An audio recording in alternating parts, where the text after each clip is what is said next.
Listen, life is absolutely crazy. I'm listen. I just came from the gym, and I have a few reflections that I would like to share with you. About a year ago, I had a perfect career as a software engineer, making a lot of money, living in Chicago, and not just living in Chicago, but like really traveling all over the United States, and I could live anywhere I could possibly want it. And little did I know that a few months later, a year ago, my typical world would just crumble and crash and burn. But it created something totally different. Also, last year, around January, I thought that I had so many gifts. I know two sign languages. I am a therapist. I am a mentor. I used to teach.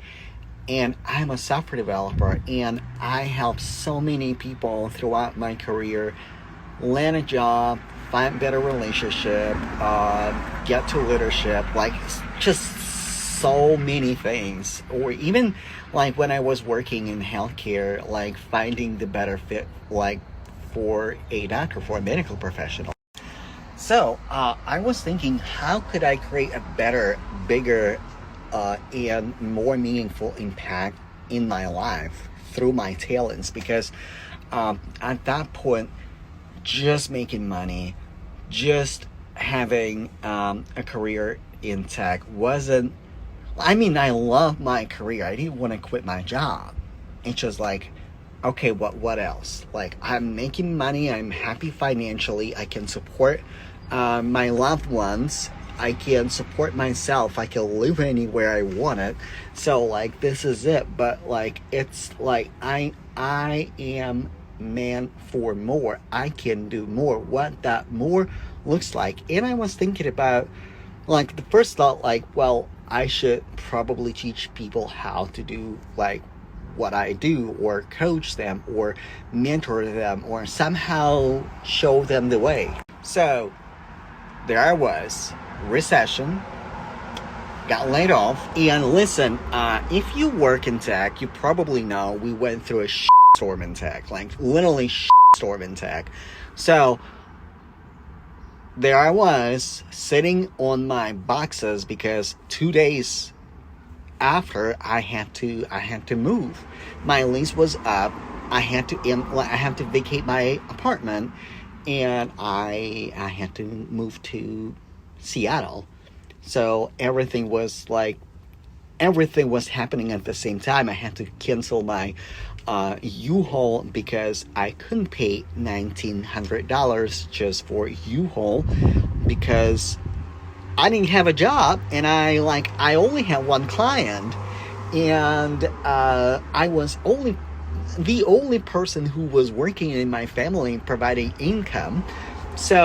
And at that time, well, I moved to Seattle without I didn't know I didn't know how would I make it, right? So I landed a very short contract, and it felt really out of alignment. I didn't listen. I will never quit my job until I match my corporate income. I would never do that. Like, I think it's stupid. Like, no, don't do it. But my employer decided to end my contract, and it was the craziest thing ever.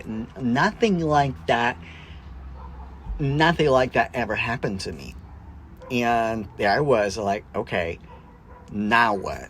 But the next milestone I had to tackle was actual sales, because listen, at that point I worked with 3 coaches at more like sustainable capacity, and overall I worked probably with 5 coaches, right? And like high ticket sales script, I can probably recite that script for you like right now, but it never hit home. It never worked for me as well until I figure out that I was focusing on building relationships versus challenging the beliefs, versus showing my client in consultations what they're losing, the cost of inaction for them not moving forward. I was trying to make them feel good, make them feel heard and understood. And this is exactly why they didn't buy. And once I figure out that my job, like, yes, no, like, and trust factor is important, but I should switch my focus from building the relationship. I'm still building the relationship. This is natural to me. I'm a natural relationship builder. But I switch my focus from building the relationship, because I will build the relationship regardless. This is my nature, to actually challenge the assumption, educating people, strategically educating people on their gaps through storytelling, through content, through running projections, and actually leading them to my solution, not with, to.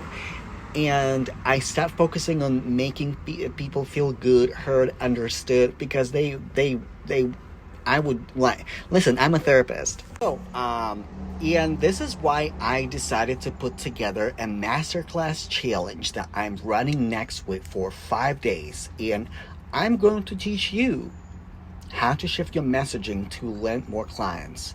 And not just land more clients, but like, how do you adjust your messaging to a recession? Listen, right now people are very undecisive, okay? And it takes a very strategic approach to make them make a decision or believe in themselves. And the challenger sales model that I use was actually created during the Great Recession. And when the economy was absolutely in shambles, and that was the method that worked really, really well. So, and that method works now during this tough economic times. So grab the link in my bio and in this story and come join me next week.